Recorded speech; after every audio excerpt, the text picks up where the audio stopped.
Hello, and welcome to Bittersweet Infamy, the podcast about infamous people, places, and things. I'm Taylor Basso. And I'm Josie Mitchell. Each week, one of us will tell the other a story. The listener doesn't know what the story is going to be. The only rule, the subject matter must be infamous. How you doing, Josie? I'm doing good. I'm doing real good, actually. Yeah, no, it's there's a lightness in the air lately, hey? Yeah, I agree. It's a little strange. What could it be? Who knows? What could it be? For the dozens upon dozens upon dozens of people who will surely be listening to this first effort. The dozens who aren't friends and family of mine or Josie's. Josie and I are, long story short, we're both writers. We went to school together in Vancouver. I still live in Vancouver. She now lives in Houston. Whoop, Texas. Houston, Texas. Houston TX. I don't think there is another Houston, to be honest. There must be. Because Houston's for sure one of those, like, colonizer names, right? So they never stop at one. That's true. The point is that they don't stop. The whole point is that they're just pissing all over the world.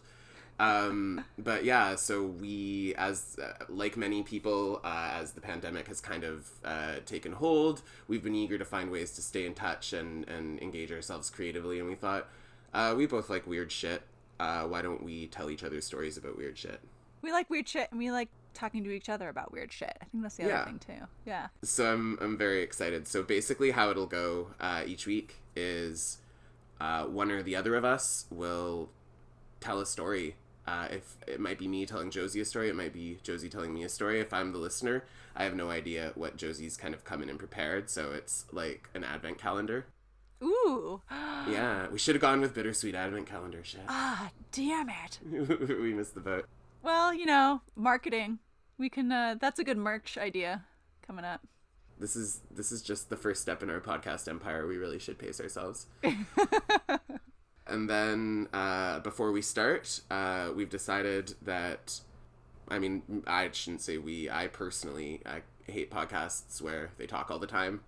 Let me rephrase that. I know why you wanted to do a podcast. There you go. So we're just going to observe some meditative silence for a while.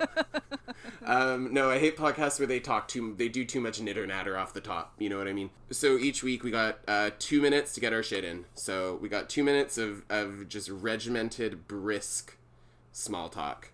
Brisk. I like that. It's not a hard 2 minutes. But it's a brisk 2 minutes. It's a brisk. It's like an autumn morning. Josie, we record this episode. The American election has just been settled. How's it all doing down in Houston?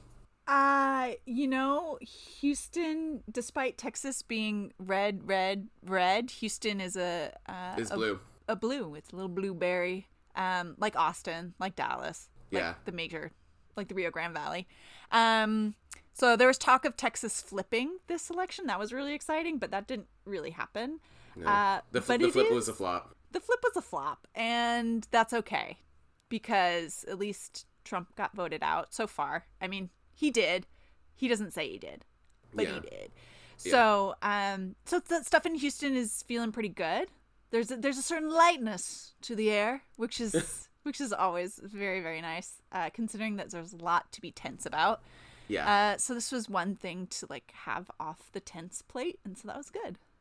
Obviously, Donald Trump is his own piece of shit. And obviously it goes without saying that just because like Trump has been voted out of office doesn't mean that all of the kind of various structural problems and endemic racism and stuff like that he was a mirror to and like a megaphone to, it doesn't mean all that magically goes away. But what it does mean, and I'm very grateful for this in just a purely selfish way, is I don't have to listen to that fucking goof pendejo Donald fucking Trump every day for the rest of 4 years. It's really nice. That's a really nice. And I'm really excited to not think about the presidency. Like, Joe Biden is a perfect wallpaper. I'm like, Fair enough. That's, I don't know. And I think there's something nice too about this weekend as well, because the news broke, or like, the AP confirmed Saturday morning, but it's just kind of like there's a lot of work to do, but right now it feels like whew, let's just take a knee and celebrate what we got here, you know? It's been a rough one. Yeah. But you know what I think would make it a little bit better is a story. A podcast? Like a if one of us were to tell the other a story. About maybe something infamous? I wasn't thinking infamous, but if that's like your vibe. So I've got a coin. We decided ahead of time that we weren't going to decide ahead of time which one of us is going first. So I've got this commemorative coin. I don't know if you can see it. Adam got it for me in, I believe, a bathroom in Portland, maybe a strip club. Yeah. Although I don't know what Most Adam would have been doing. Most bathrooms in Portland are bathrooms and strip clubs. Yeah. Yes. Yeah. And it's a novelty coin, and on one side it says big cats are dangerous, and it's got a picture of a lion's head, and then on the flip side it's got a picture of a kitten, and it says but a little pussy never hurt anyone. That's a love. What a thing to commemorate. That's beautiful. Yeah, so it's something, you know, for those of us who don't have it tattooed across our collarbones, it's just an important thing to remember. Yeah. So your call, Josephine. Do you want to be big cat or little pussy? Little pussy. Nice. Yeah. Okay. Starting off the podcast, Bittersweet Infamy, Little Pussy. That's my DJ name now. Oh no. Meow. Just the smallest meow. Okay, cool. All right, I'm excited to tell you this story, Taylor. So I want you to think about 1997. Okay. Mine's in 1997 too. Fuck! Title of the show.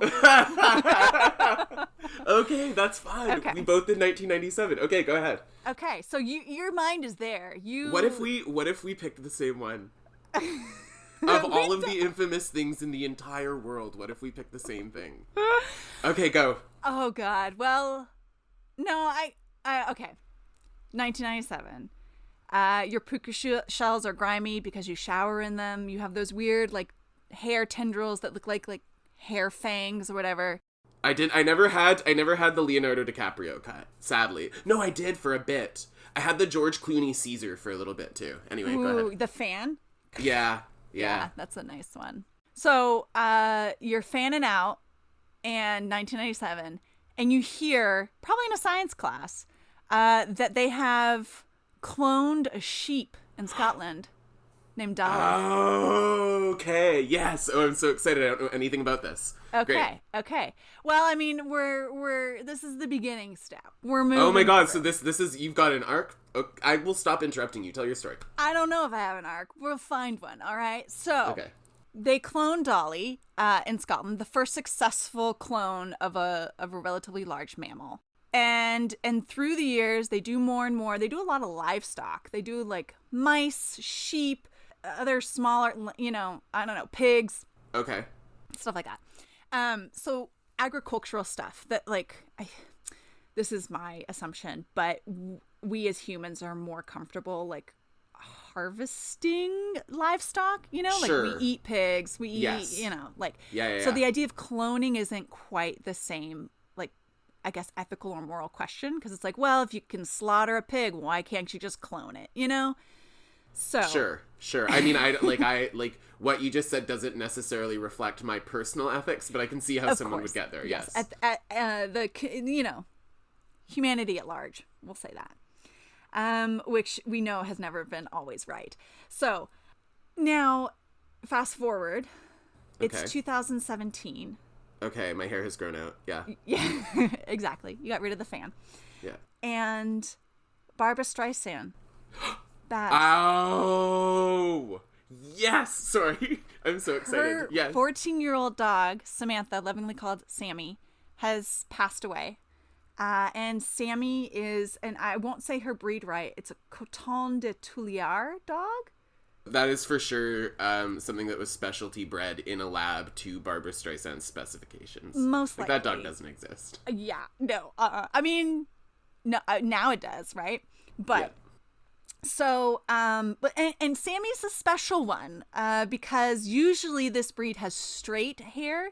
Sammy has curly hair. Had curly hair. Bichon Frise kind of vibe. It's, like a poofy white dog, small, cute, just, you want to groom it all the time because it looks great when it's like not filthy, all that stuff. So Sammy dies, and Babs is in her Malibu mansion, which, just a side note, is insane. Her house is insane. And she has a basement that, usually people store equipment or stuff or, whatever it is. They use their basement as storage. And she's like, you know what? I use mine as storage too. But I've built a whole bunch of shops in my basement to display my storage. Did you know this? She has like an underground Christmas village kind of vibe? Yes, like a sweet shop that's like filled with like... off. Yes. The rich are so different from the rest of us. It's fucking bizarre. Yeah. And also, side note, I found this out while I was on Molly, and I was in this big mansion house, and they had a coffee table book about Barbra Streisand's house. So Roland was like looking through this coffee table book being like, holy shit. What a treat. What a treat that must have been for you. A little hidden treat. Yeah. And that's exactly what you want to find when it's 2 a.m. and you're tired of hugging whoever you just met and you're just like, oh God. Yeah. Yeah. What a coffee table book. Yeah. About Barbra Streisand. Do you know the other big thing about Barbra Streisand's house? Are you about to tell me this? No. Because if so, I won't step on you. Do you know about the Streisand effect? No. Oh, so this is perfect. So this very same house was listed on, I don't know if it was that there were satellite images on like a Google Maps or some sort of like celebrities where do the stars live website, but someone had obtained these photos of Barbra Streisand's house and put them on the internet. Okay. And she wasn't stoked about it, so she went hell for leather to try to get these photos taken down off the internet. And of course, the internet, being the den of assholes that it is, responds to this by like, let's see how far and wide we can get these images of Barbra Streisand's house out there. Oh. And so now, anytime someone desperately tries to get something removed from the internet and it backfires and just amplifies it more, they call it the Streisand effect. Oh my God, that's beautiful. See, we're already learning off each other. This is so good. Wow, I like that. I'm gonna use that. The Streisand effect. The Streisand effect, yeah. So Sammy's 14 and she passes, as we all do.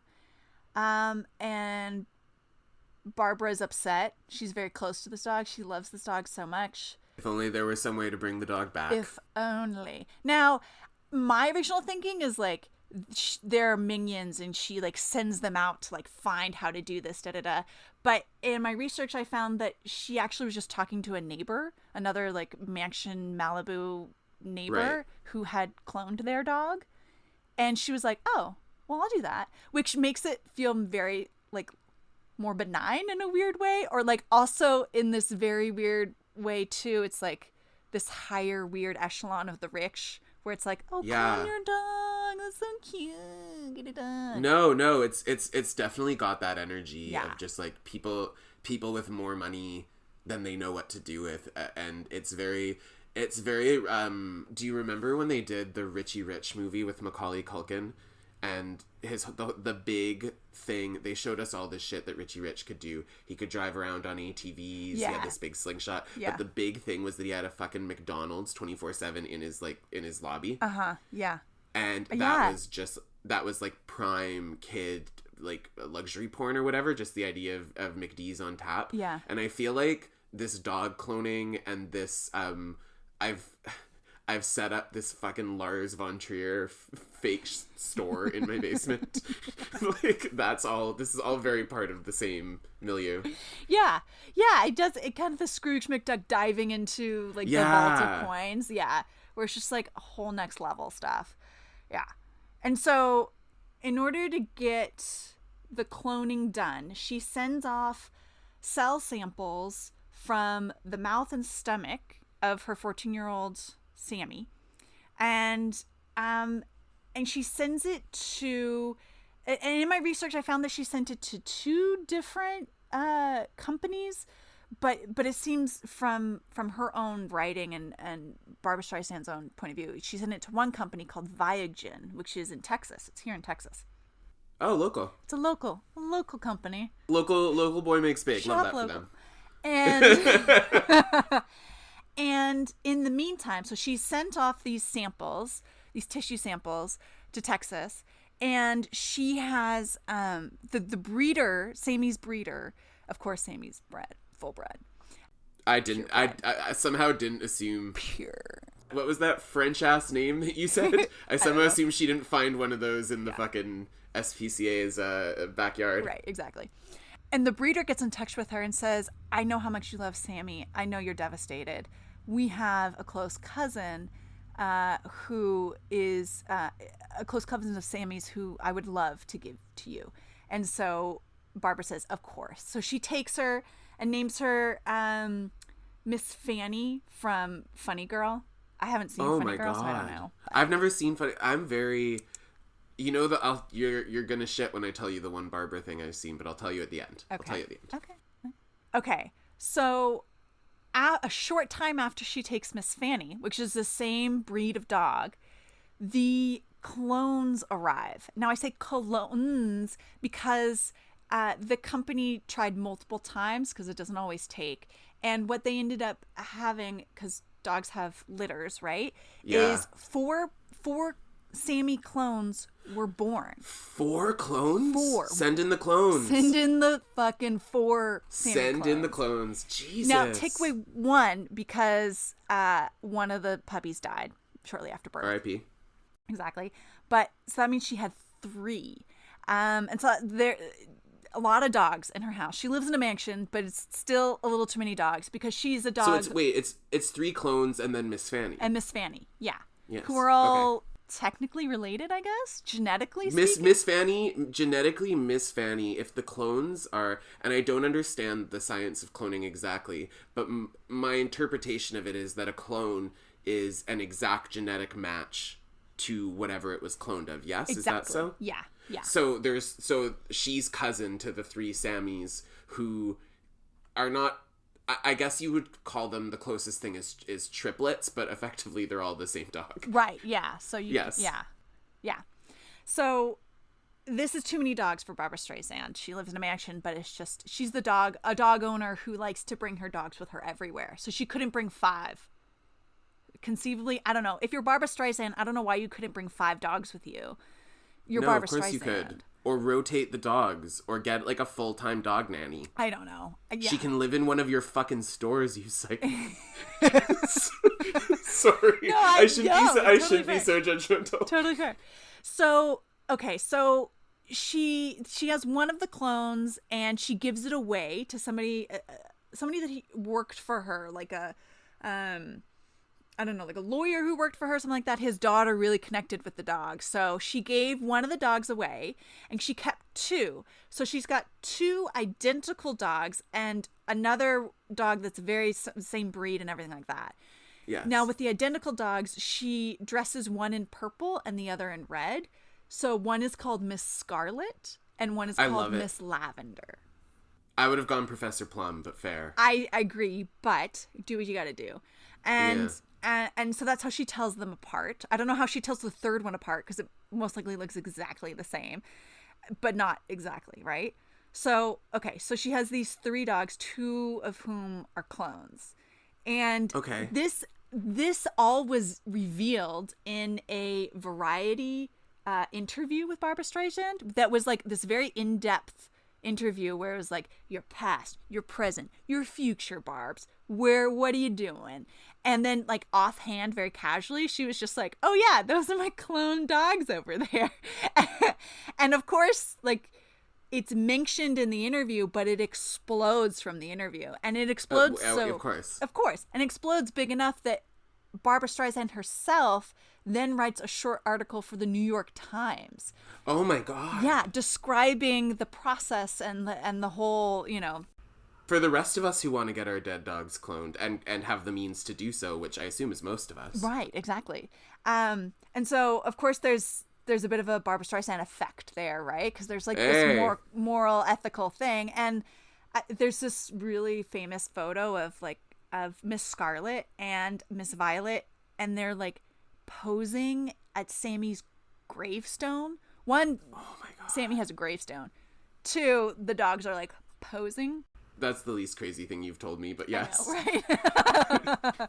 I mean, a dog gravestone, that's where I draw the line. Well, when our family pets died, my mom, and we had like I think the biggest dog we had was like a 30 or 40 pound dog. My mom took McDuff and Brandy and Chewy. Aww. Yeah. And Kitty Loco. And she would put them in she'd put them in pillowcases and bury them in our backyard. Like, but there's lots of cultures where like a body is buried in just a shroud or whatever. Like, I don't think there's anything wrong with like you put on a little bit of fabric, but like in a perfect world, it's not like they're going to need to exhume your dog to determine if foul play was involved. It's okay to let them just kind of go to the elements. Exactly. I think it's just like there are many ways that people deal with the passing of a pet. My mom, sorry to interrupt, mom came down the stairs right after our dog, Boston, had died. Mm. And she came down the stairs and she's going to fucking kill me for telling this story, but I'm going to do it anyway. She had a Christmas ornament in her hand, and it was like a Santa sitting on a star or something, and she's like, I've been thinking about burying Boston with this. And I just look at her, and I'm doing this math in my head. I'm like, the dog wasn't born in December. We didn't get it in December. Is the dog dead at this point? Or is the dog still very much alive? Yeah, the dog's... Boston has died. Okay. And I say... So I finally am just like, why do you want to bury the dog with that Christmas ornament? And she's like... And just like stone-faced. She's just like, I love Christmas. And then goes back up the stairs. I was like, you know what? That's... If she's... I don't think she ended up... I should ask her. Mom, if you're listening... I love Christmas. She does though. She's not lying. Yeah, she loves Christmas as much as anyone I know. Yeah. I love it. So, Barb's has her 3 dogs at home now, whom she loves unconditionally, and two of whom are clones. They're exact genetic replicas of her Sammy dog. Yeah. Now, even Barbra Streisand has said that their personalities are different. If we know anything about cloning, it's that the genetic makeup is exactly the same. But of course, nature versus nurture, blah, blah, blah. Nurture, blah, blah. yes. Nurture, right? And you're just going to have a very different dog. That Sammy was a dog by herself. These dogs are 3. It's just like they're different personalities. And Barbra Streisand has said, like, they are very different. So I was like, okay, this is some crazy rich person bullshit. Like, this is Barbra Streisand and the stores under her house. And, like, this is just next level, right? And then I started researching this Viagen place that she sent her the samples. Are you about to do an expose? Is this Umbrella Corp from like Resident Evil and like is it going down? Dun, dun, dun, dun, dun, dun, dun. No, not really. I mean, I just want to point out the infamy of this particular like industry. I think is really fascinating to me. Okay. Because they do. And it's not, I don't want to just point out Viagen because there's some others as well. One being in South Korea, but there's multiple. So I'll refer to them as like this industry. I think that might be more fair. Sure. But this industry does a lot to normalize this. Like there's a lot of advertisements and like info YouTube videos where it's like cute little pen drawings and someone explaining how clones are made and like interviews with people who just love their new pets and how it's so beautiful to have the memory of their old animal and this new beautiful animal, And then you kind of start looking at the prices and it's extremely expensive. Yeah, I would assume so. Right. Like, okay, let me guess. Do you mind if I take a shot? Yes, please guess. Yeah. Okay. Oh God. On the very, oh my God. Because like getting IVF if you're like a normal human person with a uterus or whatever. Yeah. Is runs you in the thousands, right? Is it $100,000 a pop or is it less? There's multiple steps, but I think it would be less than that. Okay, like is it like $10,000 a pop? Are we going like around there? So, Viagen has put up on their website that they do cats, and cats are $35,000 to clone, and dogs are 50,000 to clone. Wow. Yeah, but that is just the cloning process. That does not involve. You have to take samples from the animal, and you can do that at any time in the animal's life.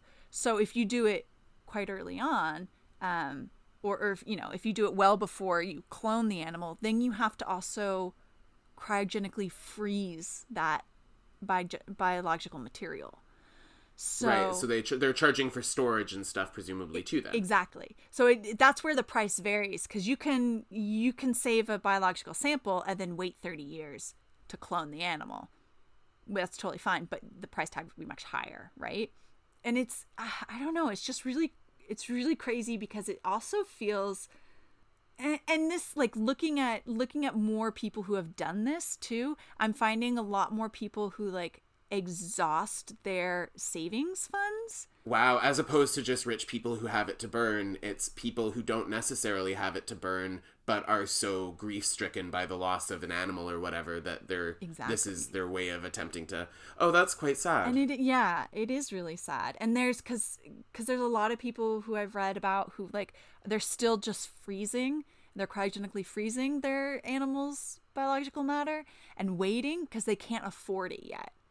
And it's just like, oh my gosh, like, it seems very predatory on the part of this industry. And that's just on the humans involved. That's not including the animals. So the other thing about the whole process is that they take biological matter from the animals, but it has to be born somehow, right? So they find another dog who has to be a female dog, and it's an invasive surgery, and they extract the eggs from that dog.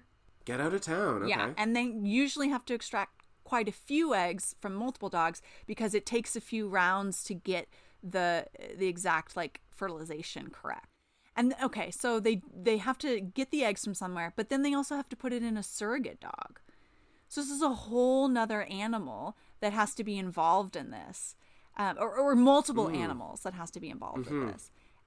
Which is really crazy. And it's kind of like this underground, like, underclass group of animals who are all in this industry to support the cloning of a loved animal.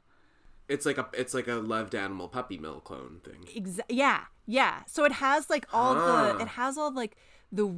the strange money and class thing of the puppy mill, right? And kind of the issues of buying puppies, don't breed or buy when shelter puppies die, right? It has that, but then it also has the moral question of the cloning, because you're not only not adopting a dog that could be on the street and needs a home, but you're also endangering these other animals' lives, or like you're endangering these other animal lives, and there's also, like, a eugenics component to it. Yeah, you know what I mean? There's this weird kind of, like, it's not necessarily that you're, like, selecting dogs to be biologically superior, although I'm sure that the same technology or whatever could be easily repurposed to be used in that way. Yeah. But it's more just that you're attempting, you're very rigidly controlling the DNA of what is born, because you're literally saying, I want it to be a clone of Sammy. Right. Exactly.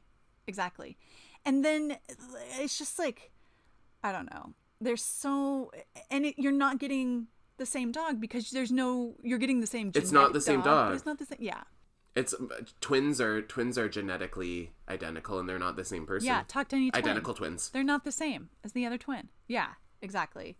So it's just like there's a lot of weirdness going on with it. And so I was kind of thinking back to, like, well, how common is this? Like, is this a thing that, like, gets done all the time? And we just, like, Barbra Streisand and her neighbor, and, like, all these testimonies that I saw from people who, like, look like, normal ass Honda driving people, right? Just, like, making rent and paying $50,000 to. I was gonna say, you're not fucking making rent if you're trying to clone. Maybe if you're cloning your cat, not your dog. Yeah, maybe your cat, but definitely not your dog.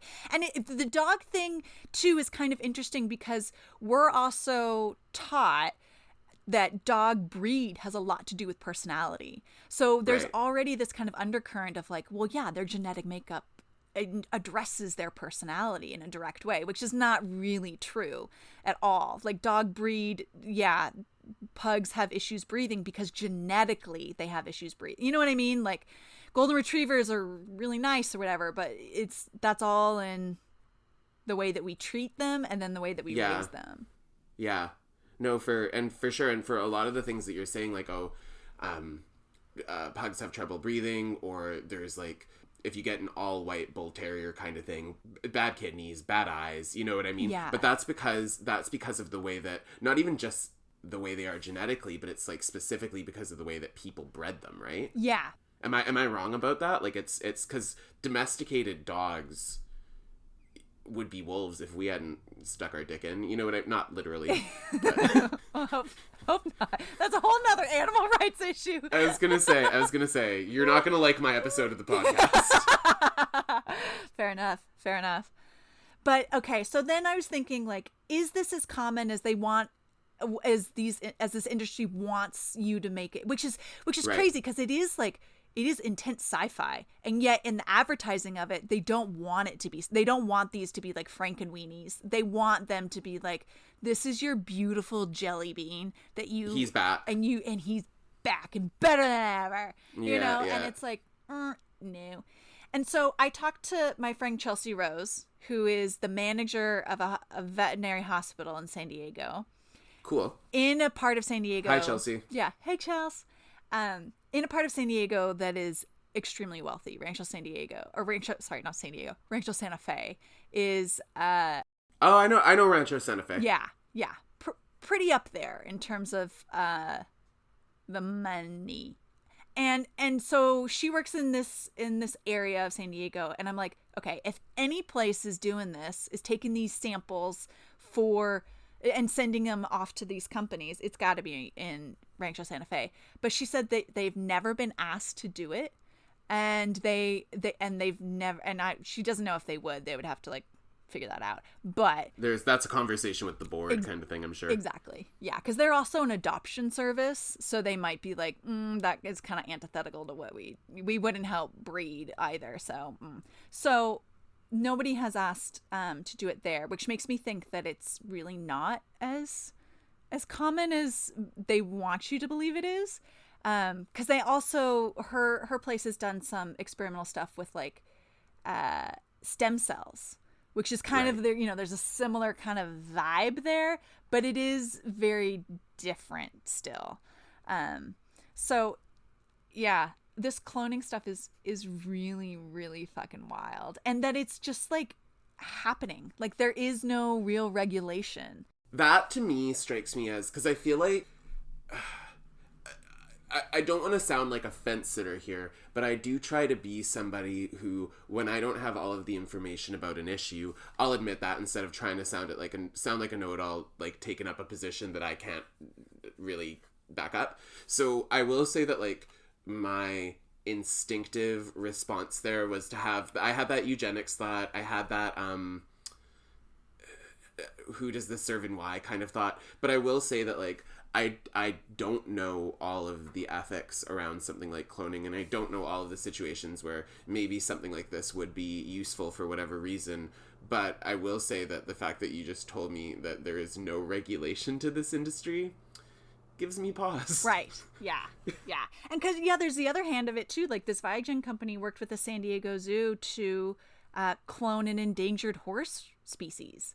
And it's like, we can do that. Yeah, that's great. I love that. Good. I mean, I do wonder how much use it is to make copies of an endangered species that are all biologically identical to one another. Yeah, maybe not smart. But endangered though, right? So they're going to die anyway. We might as well fuck around. Yeah. But yeah, and I also think too, it's like, this industry that seems to be very predatory against people in very vulnerable situations, like after their I hate that. Passed. And that's really... I hate people who prey on the vulnerable. I hate televangelists. Yeah. I hate which I'm sure I'll do if this thing goes on. I'll do a televangelist at some point because they're kind of a pet bugaboo of mine. But people who abuse positions of power over others, and I think it's quite yucky to take advantage of somebody's grief. Yeah.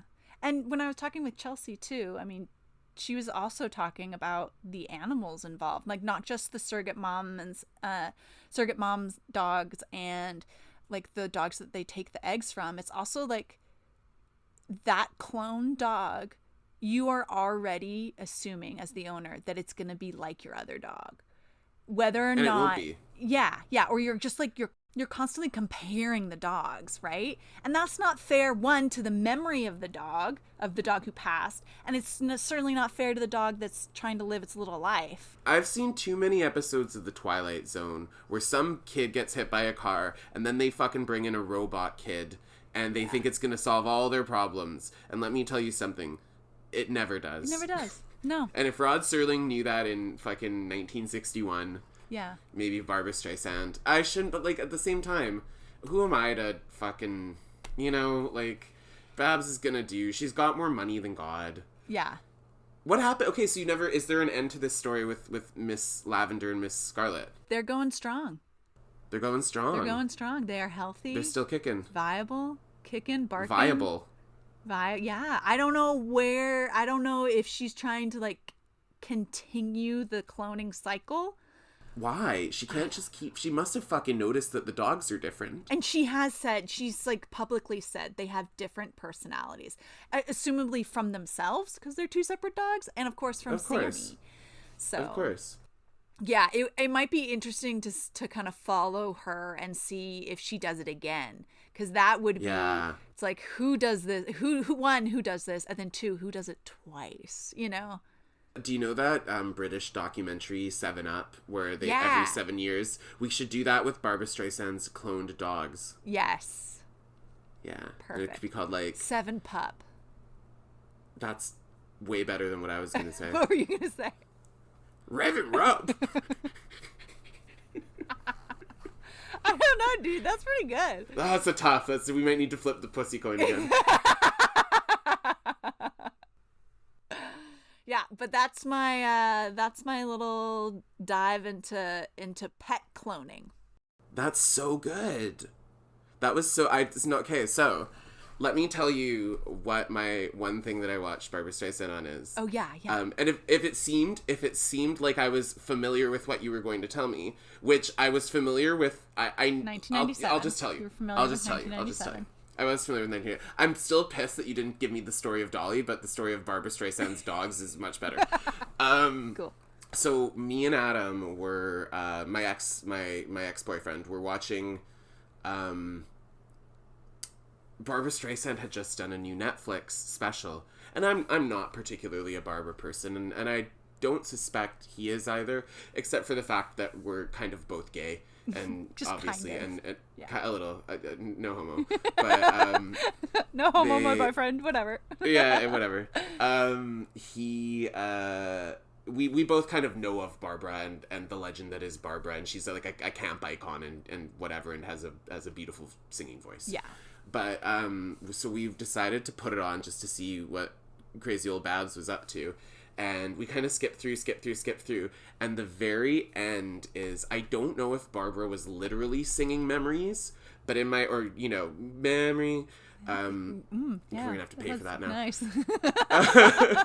I don't remember what she was singing, but it was this, like, oh my God, the most lovingly composed montage of Samantha, who I guess had died while the production was ongoing and had appeared in some of the backstage stuff and whatever. Oh. So it was just this, like, and it referred to her as Samantha Streisand-Brolin. Like, it said, like, R.I.P. in loving memory, blah, blah, blah. But we were not expecting this at all. And so it caught us off guard, right? And we were both, like, laughing. Not that a dog had died, but just laughing, like, what an absurd display of love and devotion to this poor dog that's passed away. Yeah.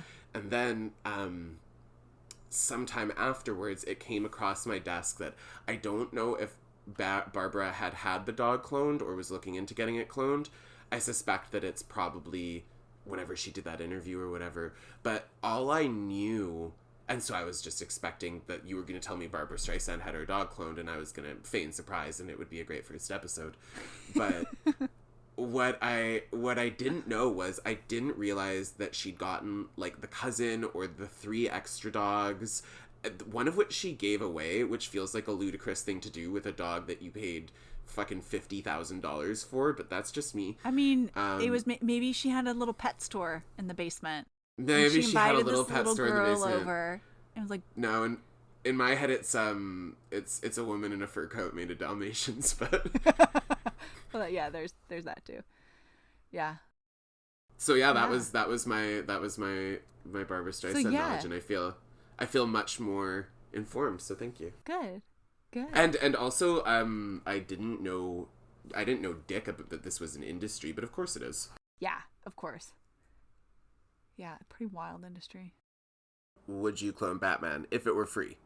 You know, I was doing all this research and really thinking about it with B-Man in my lap, and no, I would not.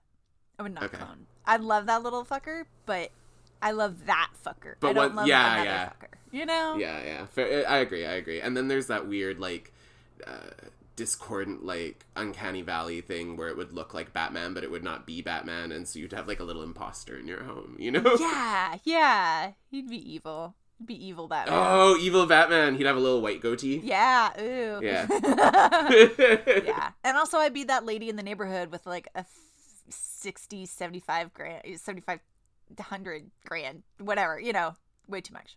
You don't have to tell numbers people how much hard. you spent on it. Yeah, numbers are. I have arts degrees. Exactly. I'm gonna try to figure out what the moral of this story is. That seems like a sensible way to end this. Yeah. Well, okay. I have a little bite-sized moral here. Give me a moral. I think that pets are very important parts of our lives. And that's it. That's the moral. That's the moral. No, I think, you know, pets are very important parts of our lives. And part of how they are so important is that they live much shorter lives than us. And I think that one of the things that I have learned from my family pets is how to deal with death too.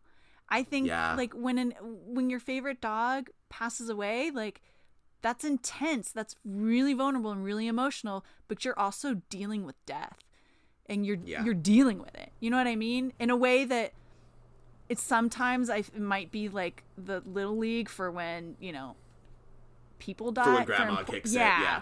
But sometimes not. Or mom or your wife or your kid or something, like, God forbid. Right. Yeah. I mean, but I think, you know, every pet is different. Every relationship with a pet is different. So it might not be the little league. It might be the major league. But I think there is something also really important about having that experience with a pet and going through that experience and really dealing with it. And I think this cloning thing puts it off, and it puts you in a strange space of denial. But I can't imagine that Barbra Streisand, for as magnificent a career as she's had and as much money as she has, she's got to be, what, in her 70s? She can't be a person unacquainted with tragedy, right? Yeah, that's true. So, yeah, I don't know. I definitely think I think you're right in what you're saying. To me, I was told once, and it stayed with me, that you never love the same way twice. And the context of it was in the context of romantic relationships. But I think it's also true of, like, if the motivation, and I'm sure there's a lot more complications to the motivation than we're assigning them here. We just assume that she wants a photocopy of her dead dog to treat the exact same, and it might be more than that. Or it might be as vapid as, I like that he had that, or that she had that curly coat, so I just want another one with that. Yeah. But it's a little bit tragic and kind of a folly to think that, like, you will suddenly be okay with the fact that Sammy has passed away because here is a thing that is genetically identical to her, and I'll love it the exact same way, you know? Yeah. Yeah. It's like, you can get a new dog that has you're already getting a new dog, so why don't you just, like, get the new dog, you know? Yeah. And that's the other thing, too, is there's such a gap between paying $50,000 or going to the shelter. Yeah. And you know what I mean? Yeah. And yeah, you'll be out of pocket for the shots and the microchip and whatever the hell, but $50,000 is steep. Yeah, exactly. Yes, the other frustration. Maybe that's the moral of the story. $50,000 is pretty steep. The moral of the story is go to your local. Shop local. Shop local. It's shop local. We called it early. Shop local. Totally did. Yeah. Wow. Yeah. Just walk out on the sidewalk. Is there a dog there that needs a home? Think about that. Take it. Yeah. Yeah, just take it.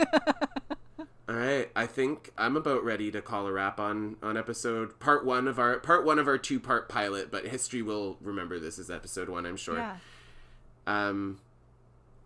What do you think? Yeah, I'm stoked to hear what you got, dude. I'm so stoked. Sweet. Okay, so here's what's gonna happen. We're gonna stop recording. I'm gonna go hack a dart, and then I'm gonna come back in and tell Josie and all of you a story. And in the meantime, stay sweet. I'm gonna pop some popcorn. And it'll be really loud when I eat it into the microphone.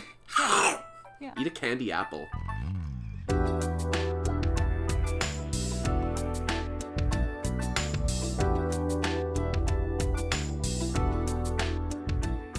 The sources that I used for this were the article from Variety by Ramin Situde, Barbra Streisand on how she battled Hollywood's boys club. And that was published February 2018. I also used an article called The Real Reasons You Shouldn't Clone Your Dog by Jacob Brogan that was published in Smithsonian Magazine March 2018. Barbra Streisand wrote her own little piece for the New York Times called Barbra Streisand Explains Why I Cloned My Dog, and that was March 2nd, 2018. And I looked at the website for Viagen Pets, viagenpet.com.